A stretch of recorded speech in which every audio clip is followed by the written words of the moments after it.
Estamos aqui, CUFA Brasil, Unesco, Organização das Nações Unidas para a Educação, a Ciência e a Cultura, e Instituto Locomotiva, para dar início ao webinar Data Favela. A nossa ideia hoje é apresentar os dados preparados pelo Instituto Locomotiva sobre racismo e desigualdade. Renato Meirelles, do Instituto Locomotiva. Olá, Marlova, é um prazer estar com vocês. Muito obrigado de ter cedido a casa e o conhecimento da Unesco para esse nosso evento. É um prazer enorme estar aqui com você, com o Preto Zezé, com o Hélio, com a Ana Carla, com o Bruno, com a Adriana, dividindo com vocês e provocando debate sobre uma encomenda dada pela Central Única das Favelas para o Instituto Locomotiva, para entender algumas faces do racismo do Brasil. Eu queria lembrar que essa é uma iniciativa da Central Única das Favelas. O presidente da CUFA Global, o Preto Zezé, está aqui com a gente no debate, o Celso, que é fundador da CUFA, está entrando daqui a pouco, e é o primeiro de uma série de 4 webinars que nós realizaremos junto com a Unesco e a CUFA para discutir a realidade das favelas e a realidade do racismo no Brasil. Eu queria chamar o Celso, que está aqui junto com a gente, conseguiu se reconectar. Celso, manda bala aí. A gente escolheu para esse papo nosso aqui, para poder falar sobre, enfim, favela, sobre racismo, sobre oportunidade, desigualdade, mas, sobretudo, sobre igualdade, que a gente não quer ficar olhando apenas para o passado. Obviamente que a gente precisa, sim, discutir o passado. A gente nasceu num país que ele foi fundado num modelo escravocrata.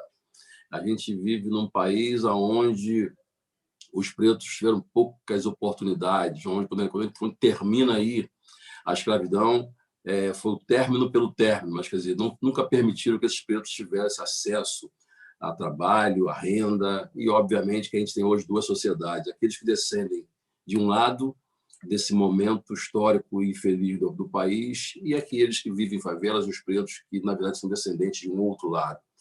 Eu queria, então, só primeiro chamar então, o Renato, porque uma coisa é a gente falar de racismo, outra coisa é a gente falar do nosso sentimento em relação ao racismo e desigualdade. Outra é a gente falar sobre esse tema baseado em números, baseado num conhecimento, numa informação científica.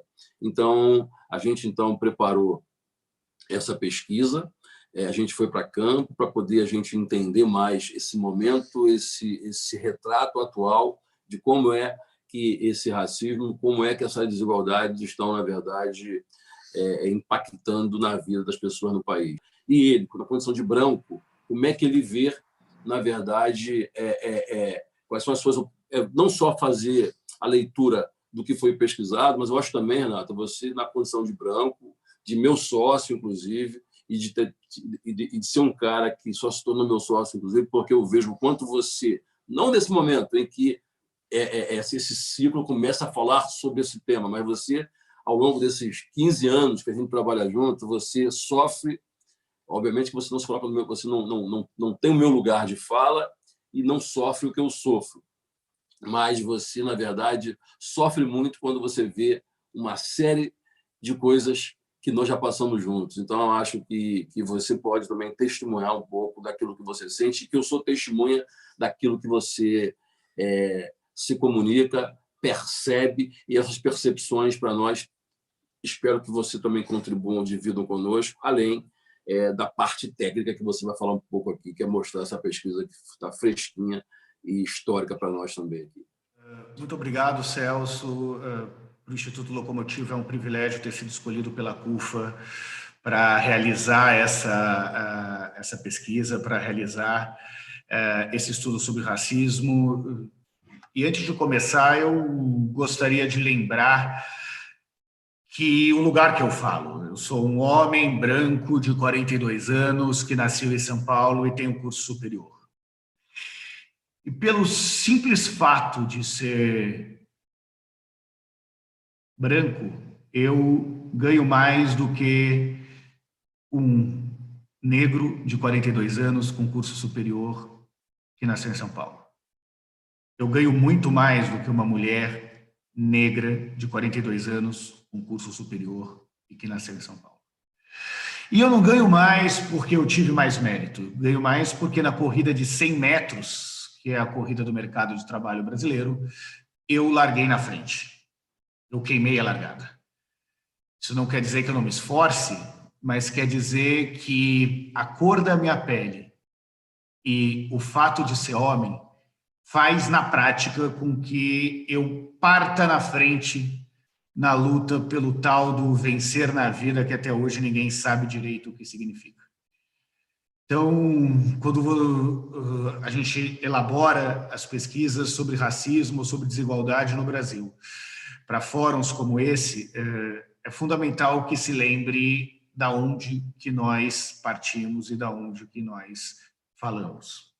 É importante também deixar claro que todo esse estudo foi elaborado em parceria com a Central Única das Favelas, em especial com os negros da Central Única das Favelas. Eu estou tendo o privilégio de apresentar os resultados do estudo, mas as perguntas e as análises deles são frutos de um trabalho em conjunto de negros e brancos aqui. Nós fizemos 2 amostras de pesquisa. Uma amostra de pesquisa telefônica, já que não dava para fazer pesquisa presencial por conta da pandemia do coronavírus, onde nós ouvimos aí 1.459 brasileiros. E uma amostra de uma pesquisa online, porque nós gostaríamos de mostrar fotografias para entender a reação que as pessoas teriam a essas fotografias ao longo da pesquisa, e não dá para fazer isso por telefone. Fizemos, então, essa parte da pesquisa como uma pesquisa online.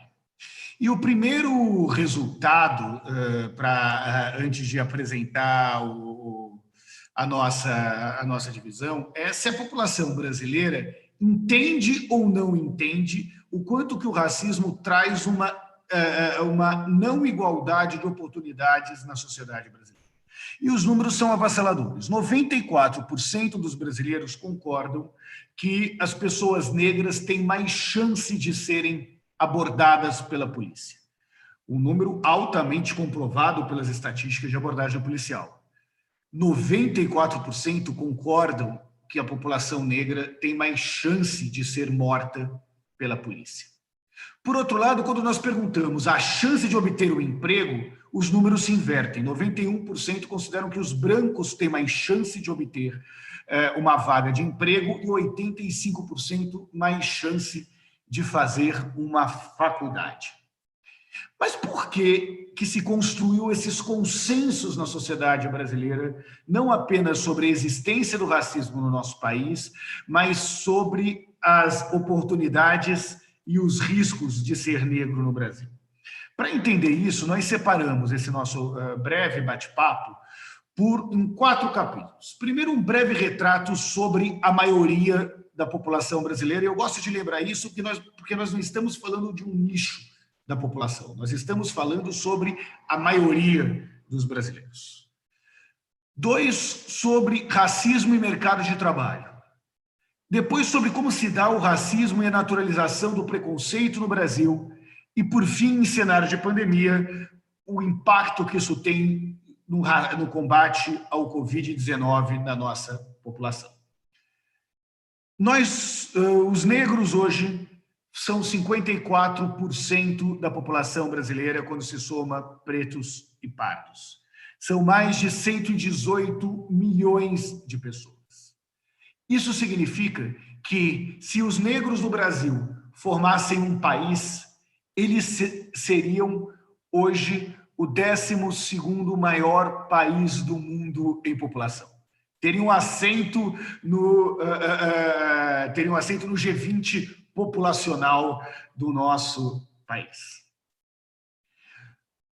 Os negros se concentram majoritariamente na região norte e nordeste. Com 48% dos negros estão na região norte e nordeste, 37% na região sudeste, o que populacionalmente se explica pela maior concentração populacional na região sudeste. Mas quando você olha, por exemplo, na região sul do país, onde apenas um quarto da população é formada por negros, esse número se inverte na região Nordeste, onde 74% são formados por negros, e na região Norte, onde 80% são formadas pela população negra. Na região Sudeste, formada aí por São Paulo, Minas Gerais, Rio de Janeiro e Espírito Santo, praticamente a população se divide meio a meio.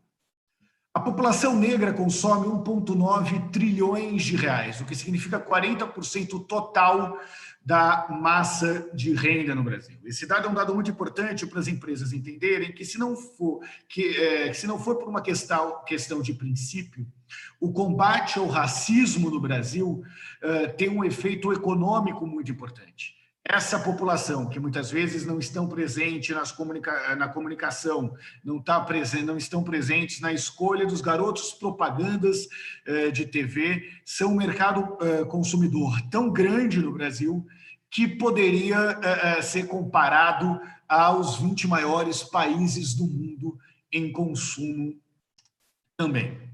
No entanto, o tamanho do consumo da população negra se dá apesar das desigualdades. Esses dois gráficos são gráficos muito autoritários com relação à desigualdade de renda no nosso país.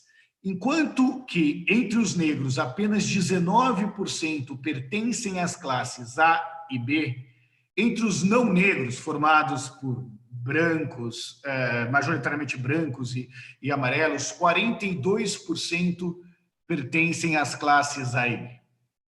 Vamos inverter isso. Vamos olhar, então, agora o recorte das classes econômicas no nosso país. Entre a classe A e B, 63% são brancos. Entre as classes D e E, 26% apenas são brancos. Em outras palavras, 2/3 dos ricos são brancos. 3/4 dos pobres são negros. Esse slide mostra que na prática, quando se fala da concentração de renda no Brasil, fica muito mais claro que essa concentração de renda privilegia a população branca e não a população negra do nosso país. Isso tem a ver também com o acesso à escolaridade. Quando você pergunta aí o geral de pessoas com mais de 25 anos com curso superior, entre os negros são apenas 11%. Entre os brancos, esse número é mais do que o dobro.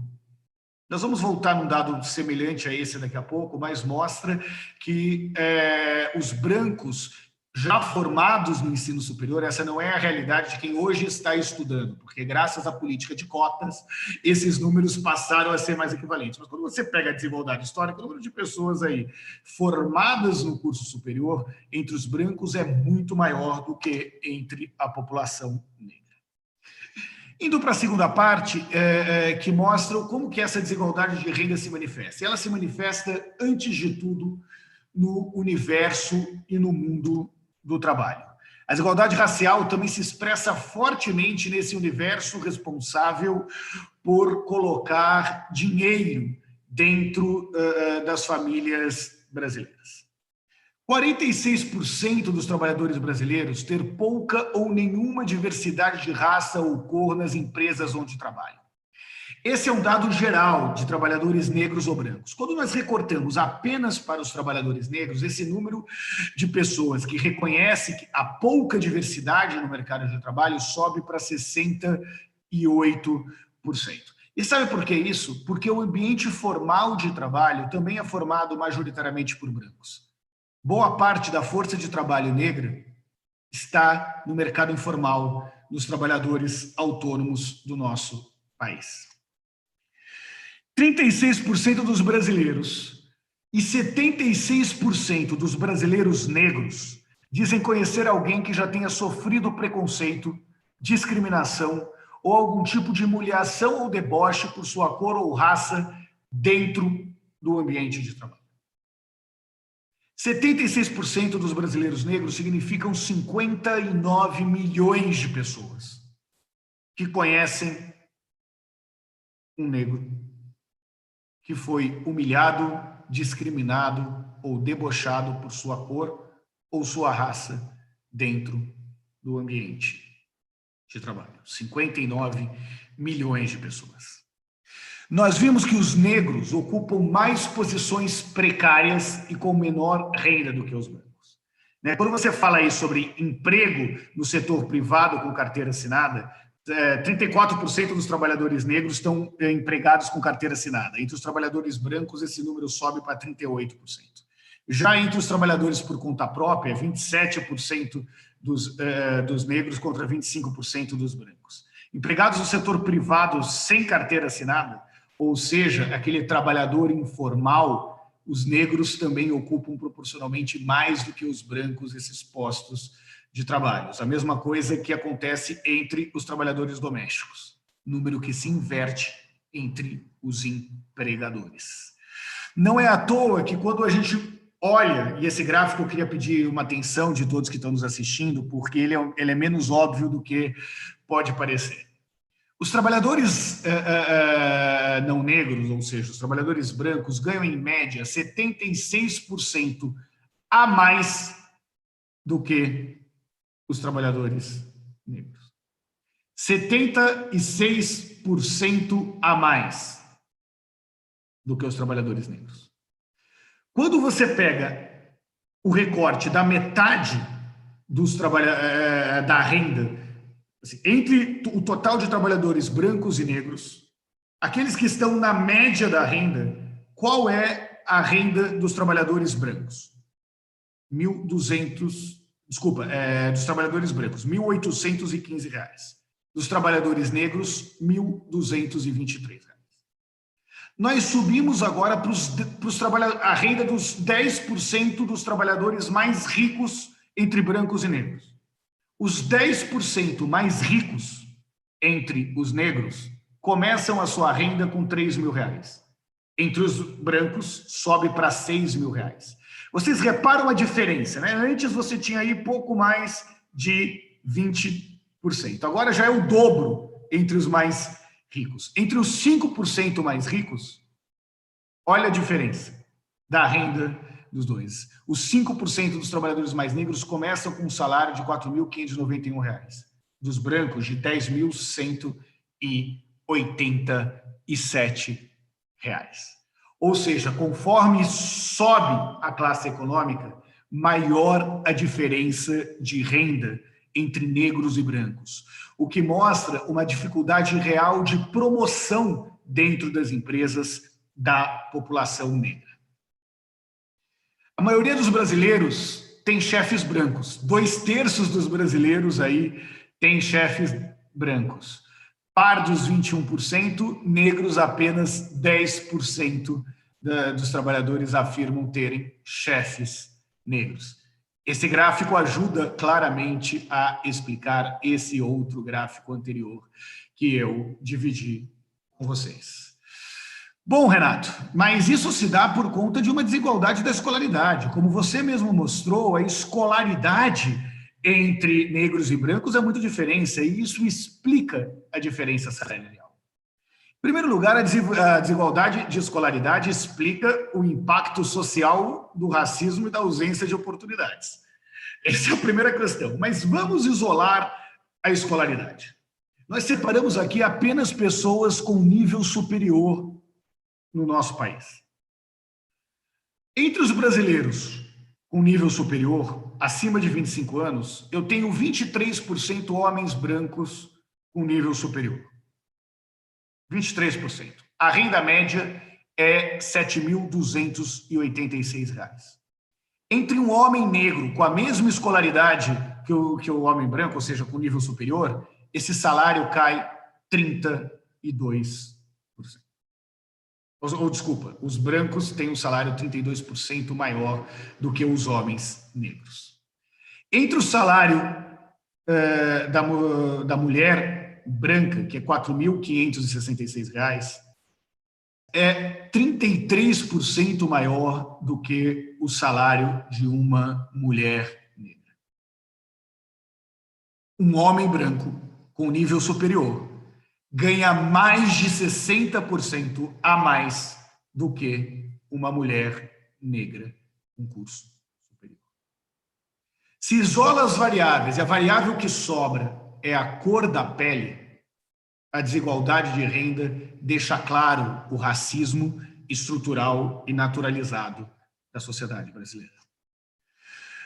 Vamos entender um pouquinho qual é a raiz desse racismo e como ele se manifesta.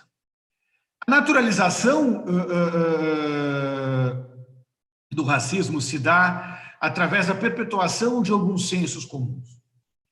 Então, apesar de assumir a luta contra o racismo como sendo de todas as pessoas, ainda não há clareza na população brasileira como um todo sobre o caráter estrutural do fenômeno na sociedade e nem sobre a impossibilidade de pessoas brancas serem vítimas do racismo. Quando a gente perguntou na pesquisa, o racismo é da sociedade brasileira ou apenas de algumas pessoas? 62% acreditam que é da sociedade brasileira, 38% de algumas pessoas. Existe um consenso sobre que o combate ao racismo é uma luta de todas as pessoas, não apenas da população negra. É uma luta, eu diria, da civilização contra a barbárie. Agora, quando a gente pergunta se pessoas brancas podem sofrer racismo, né, eu ainda tenho 53% que afirmam que sim, existe racismo contra os brancos. E vai ser uma delícia a Adriana, o Celso, o Zezé, o Hélio explicarem o porquê que os brancos não podem ser vítimas do racismo, já que esse é um tema que ainda não é claramente esclarecido para a maioria da população brasileira. Fora isso, a gente tem visto, e é ótimo ter artistas no nosso debate, uma ausência de um certo descontentamento da população brasileira com que eles julgam uma certa patrulha do politicamente correto. Né? Então, quando você pergunta, a patrulha do politicamente correto está deixando o mundo chato, nós temos aí 58%, quase 6 de cada 10 brasileiros que concordam com essa frase. Nós ainda temos 18% dos brasileiros que afirmam que não vê problema em fazer piadas sobre pessoas negras. 18%. 18%, para nós termos uma ideia, significa 30 milhões de adultos no Brasil. Ou seja, nós temos 30 milhões de brasileiros que acham que não há problema de fazer piadas sobre pessoas negras no nosso país. Na pesquisa online, nós tentamos entender estruturalmente como que isso começa a se manifestar. A gente mostrava a foto de 4 pessoas, negros e pardos mais velhos e mais novos, homens e mulheres, daqui a pouco eu mostro as mulheres, e brancos mais negros, mais jovens e mais velhos. Nós mostrávamos essas 4 fotografias e perguntamos quem trabalha como segurança num shopping center. A grande maioria, 3/4, apontaram a fotografia de um negro ou de um pardo. Nada contra o segurança do shopping, mas são, em gerais, profissões que não tiveram acesso ao ensino superior e são profissões mais relacionadas ao servir. Quando você pergunta qual desses é o presidente de uma grande empresa, 75% afirmaram o homem branco mais velho. Qual dessas fotografias te despertaria mais medo ao encontrar na rua? 86% afirmaram uma fotografia de um negro ou de um pardo. Qual desses teria mais chance de ser contratado em uma empresa? 2/3 afirmaram o jovem branco do canto inferior. Acho esses números muito autoritários ao se mostrar a fotografia e deixam muito claro como que o racismo muitas vezes aparece de formas que nós nem imaginamos. Quando você fala de oportunidades, qual deles tem cara de quem estudou no exterior? Né? Nós temos aí 82% apontando um branco. É um renomado cientista. Quase 2/3 apontaram um homem branco mais velho. É filho de pais de baixa renda. 91% apontaram um negro ou um pardo. É um médico. 80% apontaram um homem branco mais velho ou mais novo. Só 20% afirmaram que um médico seria alguém negro. Quando nós perguntamos para as mulheres quem trabalha como empregada doméstica, nós tivemos aí nada mais, nada menos que 91% de brasileiros que apontaram uma mulher negra. Quem é a protagonista da próxima novela? Nós tivemos 66% apontando uma mulher branca, 2/3 da mulher branca. Quem cria seus 2 filhos sozinha? 64% uma mulher branca. Quem gosta de samba? 91% apontaram uma mulher negra. Ainda bem que quem não gosta de samba, bom sujeito, não é nessa situação. A pergunta sobre o exterior se repete os números da população branca. Quando se pergunta, você já foi preso? Nós temos aí 74%, 3/4 apontando para uma mulher negra. Quem é médica, o número se inverte para a população branca. Quem é executiva de uma grande empresa, 80% apontou uma mulher branca. Esse cenário se repete quando falamos dos professores que tiveram ao longo da vida, dos médicos pelos quais foram atendidos e dos governantes brasileiros. A grande maioria da população vê que esses cargos e profissionais são ocupados majoritariamente por brancos no Brasil, o que provoca um debate sobre a participação e a importância dos negros em espaços de poder para mudar essa realidade. Fora isso, a gente vê que o racismo é ainda mais forte entre os pretos do que entre a média dos negros, que são formados por pretos e pardos. Ambientes em que se sentiram humilhados ou discriminados devido à sua cor. 35% dos negros se sentiram humilhados em lojas de shopping, restaurantes ou outros estabelecimentos comerciais. Esse número sobe para 68% entre os pretos. Na escola ou faculdade, só 31% dos negros, 31% dos negros, mas esse número sobe para os pretos para 57%. Em locais de lazer ou eventos festivos, a diferença é de 27 para 45. Pessoal, eu não estou comparando brancos com negros. Eu estou comparando negros com os pretos. Em um atendimento médico de saúde, 16 contra 26%. A diferença entre o total de pessoas que se sentiram humilhadas ou discriminadas devido à sua raça ou outra cor, que é de 50% dos negros, sobe para 83% entre os pretos. Quando nós perguntamos se você conhece alguém negro que se sentiu humilhado ou discriminado devido à sua raça ou sua cor nesses mesmos ambientes, o número sobe radicalmente. E, de novo, os negros conhecem mais pessoas, os pretos conhecem mais pessoas do que o total da população brasileira. Apesar de pouco informados sobre a legislação brasileira, poucos conhecem a diferença legal entre o racismo e a injúria racial. Eu faço essa provocação porque muitas vezes a justiça, para não aplicar o crime inafiançável, que é o crime de racismo no Brasil, tenta diferenciar a ofensa de chamar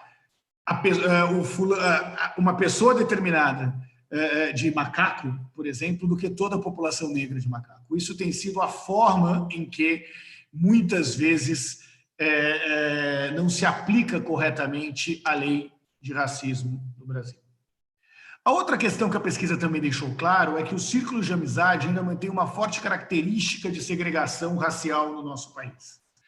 Enquanto entre as pessoas brancas, apenas 1/3 afirmam que a maioria dos seus amigos são negros ou pardos, entre as pessoas negras esse número sobe para 70%. Por fim, 3 em cada 10 pessoas negras já foram seguidas por seguranças de lojas. Entre as pessoas pretas, esse número sobe para 50%. Pediram na escola ou trabalho para mudar ou prender o seu cabelo. Entre os negros, 20% já passaram por isso. E já evitou usar algum tipo de roupa, acessório ou penteado ao sair de casa por medo de ser confundido por um assaltante. Nas pesquisas qualitativas que nós estamos realizando durante o período da pandemia, tem uma diferença muito clara que nós vimos entre as recomendações que as mães dão para as famílias negras, para os seus filhos, para as mães negras dão para os seus filhos negros, do que as mães brancas dão para os seus filhos brancos. As mães brancas, em geral, estão preocupadas com que seu filho seja assaltado. E ela repete, olha, não reaja, concorde, faça o que a pessoa está pedindo. Lembre que você é uma pessoa do bem. A mãe branca, dá essas recomendações para o filho reagir a um assalto. As mães negras dão a mesma recomendação para os filhos quando são abordados pela polícia. E essa é uma triste realidade do Brasil. Apesar de todas as desigualdades... Vamos lá. Para a gente concluir, o impacto do racismo no combate ao Covid-19 é algo que, nesse período de pandemia, tem que ser ainda melhor estudado. Nós vemos que, além dos problemas históricos, o Covid também atingiu diretamente os negros no Brasil. 95% dos negros estão com medo de contrair o coronavírus. 99% dos negros estão com medo de alguém da sua família contrair o coronavírus.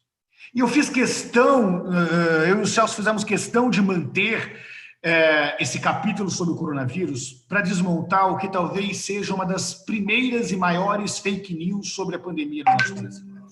A de que esse vírus é um vírus democrático. É um vírus que atinge da mesma forma negros e brancos no nosso país.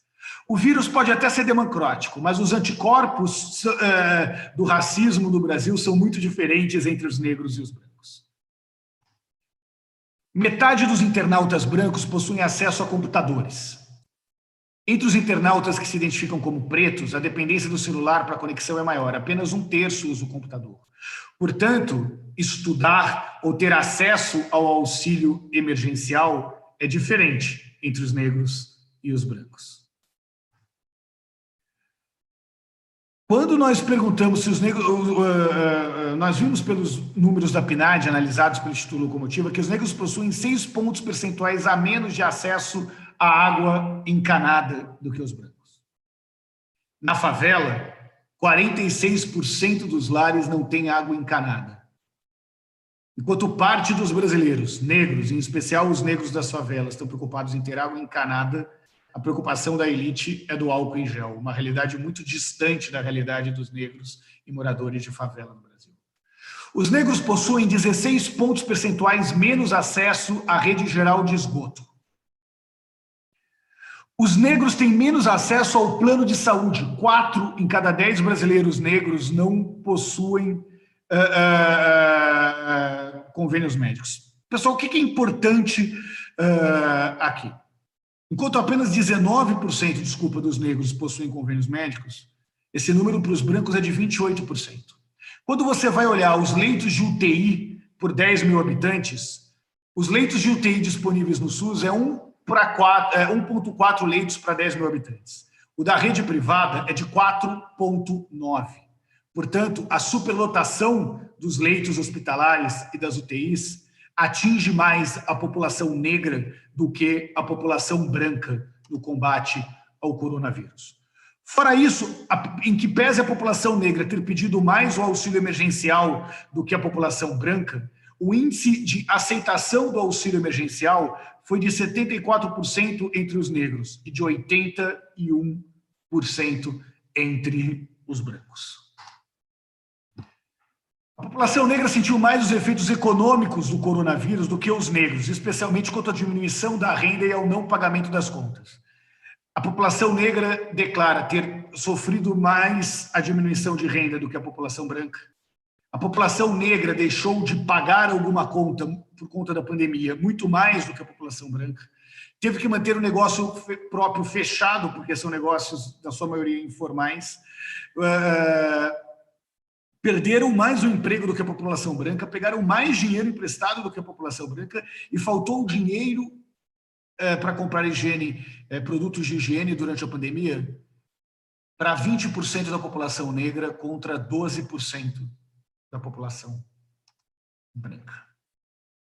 Fora isso, 29% apenas da população negra tinha algum dinheiro, alguma poupança guardado para a pandemia. E desses 29% apenas que tinham, 12% já usou todo o dinheiro, sua reserva financeira, durante a pandemia.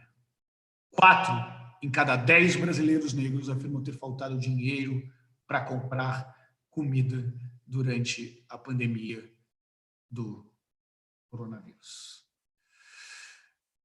Último slide, para terminar, é que, em que pese todas essas desigualdades, as barreiras que a população negra enfrentam no seu dia a dia, no preconceito racial, quando querem consumir, quando querem crescer no seu emprego, no seu trabalho, as dificuldades que a população negra tem no combate à pandemia, que os números mostram de forma muito clara e cristalina que são maiores do que a população negra. Orgulho de ser negro está presente para 92% da população negra. Esse número é maior do que os 82% dos brancos que têm orgulho de ser branco. Celso, super obrigado pela oportunidade de conduzir para a Central Única das Favelas esse estudo que tenta colocar uma precisão estatística a uma desigualdade que os negros enxergam no dia a dia, no seu próprio dia a dia, no dia a dia de viver num país tão desigual e preconceituoso como o nosso. Muito obrigado pela atenção de vocês. Renato, querido, eu que te agradeço imensamente por essa explanação maravilhosa. Aliás, tem muita gente aqui já ouvindo, tem muitas perguntas para você que eu não vou fazer agora, obviamente. E tem gente dizendo, estou estarrecido, estarrecida com esses números. E aí eu queria, na verdade, falar um pouco aqui, além desse agradecimento por essa explanação que você fez, realmente, sobretudo para quem não é preto, as pessoas ficam diante de informações históricas. Porque, sobretudo, quando vem de um branco, sobretudo quando vem de um par seu. E acho que, como você disse no começo, você é aquele branco que a gente quer ser como aliado, aquele que reconhece que ser branco é um privilégio. Quando as pessoas dizem, não, nós somos todos iguais. Quer dizer, se nós fôssemos iguais, o Barack Obama não era uma grande novidade, quer dizer, o primeiro negro a ser presidente dos Estados Unidos. Isso é uma prova de que nós não somos iguais. Quando o homem vai à Lua, o homem foi à Lua. Quando o negro vai à Lua, agora o primeiro negro vai à Lua, porque o homem já tinha ido. Então, a primeira coisa que a gente precisa é reconhecer que nós somos diferentes. E os pretos, uma vez que são 52% da população, precisam, na verdade, usar dessas diferenças do fato de ser maioria, levar alguma vantagem nesse sentido para poder a gente equalizar, equilibrar e, no segundo momento, ninguém mais ter vantagem. Aí, se assim, livre-arbítrio, as pessoas escolherem a atividade que querem ter e fazer suas escolhas normais, mas a partir do momento em que a gente larga juntos e não, como você mesmo reconhece, não a partir do momento em que os brancos largam sempre primeiro em função da nossa história.